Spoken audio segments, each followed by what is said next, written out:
Hey guys, how you doing? It's Alex, and today I want to talk about flex tuning. A lot of people are, I think, misinformed about how flex tuning works specifically on Mustangs and Coyote engines. So in 2011, Ford introduced a wideband, a factory wideband on Coyote Mustangs, and in the F-150 versions, they allowed flex field logic to be part of the programming on F-150s. Well, tuners got smart and they said, well, the Coyote infrastructure is literally the same. Why can't we just turn on flex logic on Coyote Mustangs, populate those tables, and then be good? Well, they did. And for the vast majority of people that understand how the flex is learned on Coyotes, there wasn't an issue. But unfortunately, a lot of people out there think that Coyotes were learning flex like GM learns flex. So this is a flex field sensor. This one is from Late Model Performance over in Maryland. And as you can see, it ties into the fuel line. Okay, so this basically intercepts the fuel line right here, basically underneath this guy. You intercept the fuel line, you put this guy in between that, and the fuel itself will be sampled by this sensor from the fuel. And if you put in a ethanol blend, let's say you got 93, let's say you got half a tank of 93, then you put E85, let's say you put 8 gallons of E85. Well, after a while, this guy will start learning the ethanol content in the fuel after it's been mixed, after it's gone through the fuel lines, and when it gets to the rail. This guy goes by the rail. So this is Chevy's way of learning the ethanol content in their vehicles, and they have tables set up specifically for it. If you look at this wire plugs into the PCM, and there is a specific slot you're supposed to plug it into, and it'll then basically, once you populate the tables, learn flex fuel based on the ethanol in the gasoline in the fuel itself. But on Mustangs that had Coyote equipped vehicles, this is what they were using to infer. Basically, I'm going to try to dumb it down. Basically, once the alcohol content was sniffed by the O2 sensor, meaning this O2 sensor had to sniff, hey, it smells like you got some alcohol in the fuel. And it is basically doing some calculation based on the fuel trim data. Think of it this way. Let's say you dial in fuel trims on this Cold Air, and imagine this is a Coyote. This is not a Coyote, this is my Trinity motor. So let's say you dialed in fuel trims, and the fuel trims were within 1 or 2%. Okay, then in the tune, you would flip on at the flex logic, and once you put E85 in the tank, after it was combusted, this guy would pick up the sniff and go, it's about 20% leaner than it was with pump gas in it. So I'm inferring that there's some ethanol in there, and I'm going to change the stoich. That's right. I'm going to go ahead and not necessarily change the ethanol content. I'm going to move the stoich, aka the stoichiometric air fuel value. On pump gas, it's 14.0 because it is 10% ethanol. On C16 or other, it's 14.7. E85 is 9.85. So, if this thing was picking up a 20%, it's off 20%, well, it would change the stoich to about a 10, or 11.3 stoichiometric air fuel value, not AFR. Forget AFR. Don't even think about AFR. Stoichiometric air fuel value. So a stoich value of, let's say, high 11s or 12s if it's like 20% ethanol. And then it'll have an alcohol percentage learned value of 20%. Okay, so this thing was basically sniffing the already combusted gases and inferring. This guy was taking a direct reading from the fuel. See, this guy is sniffing and going, it's about E20, and it would change the stoich and infer E20. Now, what was the issue with flex fuel? If you had the ethanol flex logic enabled, and you developed a leak. Let's say I dialed you in on pump gas. Everything's honky-dory. And then, this guy works itself out one day. That is now introducing unmetered air, but the car doesn't know that. The car just says it's lean about 30% with the flex fuel logic enabled. This guy goes, hey, it's about 30% lean. And guess what would happen? It would change the alcohol percentage inferred value, thinking that there was ethanol in the tank. And that's the inherent issue of the flex tune on Coyote equipped vehicles. It is not taking a reading from the fuel. It is inferring based on fuel trims after you dial them in on pump gas. So Lund Racing stopped supporting flex fuel tuning. Why? Not because it didn't work. It's because the vast majority of customers didn't even know how to handle it. We would get a ton of questions. I'm talking about at least 80% of the questions in the ticket system was about flex fuel and the misunderstanding of how the flex fuel logic worked.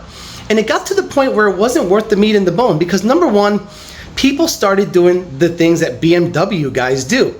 They started going, well, if I run E50, then this car's gonna pick up power. And what they would do is they would go to a pump that says E50.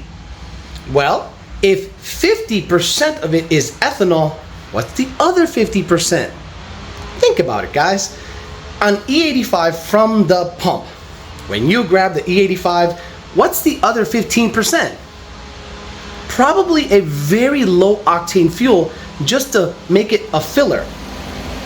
If you had E50, I can almost make the case that you would have more octane on good, awesome Shell or BP 93 or Sunoco 94 than you would with E50, because the other 50% is hot dog water, horse hooves, chicken lips, and gizzards. I joke around about that, but basically it's junk. So when a customer would go to the gas station and says, oh look, a pump says E50, flex fuel, perfect, let me fill up. Boop. Hey, this car 60 to 130 didn't perform any better. And I go, why would it? And they go, because I got E50 in it. So I am assuming that he has 93 octane and E85 mix to make 50% ethanol. No, they had E50 from the pump, and the other 50% was absolute hot dog water. So I was like, well, did you put 93 and E85 in? They go, no. I go, what'd you do? Now this has gone on for days, this communication back and forth with one customer that's already done and tuned and gone. So then we started saying, let's make it a transitional tune, meaning you're not gonna gain performance on it, or don't expect to gain performance on it. We tried to change your perception of what the tune did. People didn't care. They would literally go on forums and go, I got a flex tune on 93, then I put 5 gallons of E85, didn't let it learn, meaning they put 5 gallons of E85, right? This car's on the dyno. Got 93 in it. Got the flex tune loaded. I put E85 in it. It never learns because it never got past the threshold of learning. The way the flex tune would work is once it got down to a certain amount of fuel, it would kickstart the learning and you would learn it. But the guys would just go like this. E85, go wide open throttle. What? It didn't make any more horsepower. This is bullshit. So we were like, this is not worth it. This is not worth it, because this is a transitional tune. What does that mean? You got 93 in the tank and you want to run a full E85? Put the flex tune in, fill up with E85 incrementally until this thing is learned about 80%. Then you can put the dedicated E85 tune in it, which has more timing, shoved in, should see more torque and a little more horsepower. Even then they didn't get it.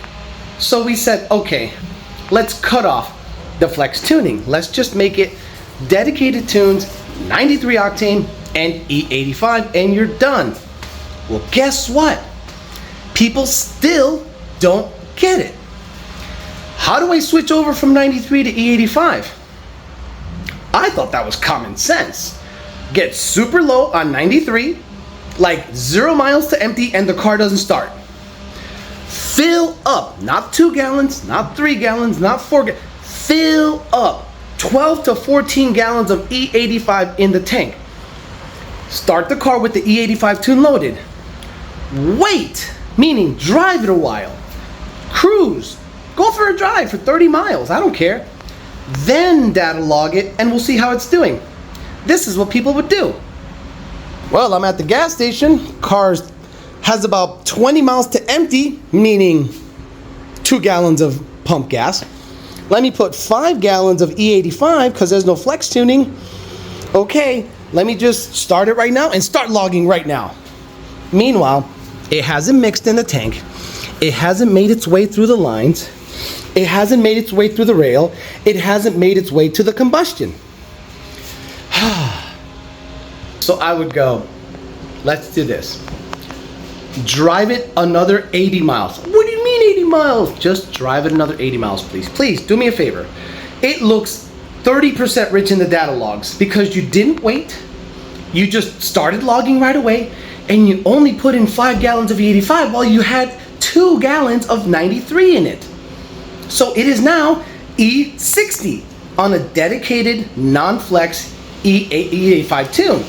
So the car is gonna run rich, right? Right, guys? Are you tracking? So a lot of people have issues transferring over from one to the other, and they're like, well, this is why Flex was good. No. Flex was actually confusing you even more. Flex was causing people to have unmetered air, aka air leaks, aka cold air leaks. The car would trim fine, wouldn't throw a lean code, and on pump gas, I would see an alcohol percentage of 50 or 60%. And I go, this is all jacked up. So we got rid of it. So what's the best way to go from pump 93 to pump E85? Real easy. To the station. 0 miles to empty. Or if you have 10 miles to empty, get 2 jugs. Take 2 of these, buy them, invest into money, buy them, fill them up, drive around until the car's like 0 to empty. Flash the E85 tune. Fill up with E85. Drive it. Go driving. Go. Just drive for 20 miles. Then start data logging. Okay, so now hopefully you guys understand why we got rid of the flex fuel tune. It was confusing many people. The very few of you that absolutely got it, like if you're at home right now and listening to this video, you're like, of course, that's stupid, I get it. Well, guess what? For every one of you, there was 60 people that didn't get it, just didn't understand it. So all we were doing is supporting flex fuel tuning after it was dialed in and gone, and people didn't really understand how it worked. Again, Chevy samples it from the fuel. This is the best way to do it, aka wire it to the PCM. It samples it from the fuel because it's already pre-mixed in the tank and it's worked its way into the car, so sampling it from the rail is the best part. Ford guesses as to what it is based on the already combusted gas. Hopefully this helped you understand how flex tuning works and why we got rid of it on Coyote Mustangs. Thanks for listening, guys. Talk to you later.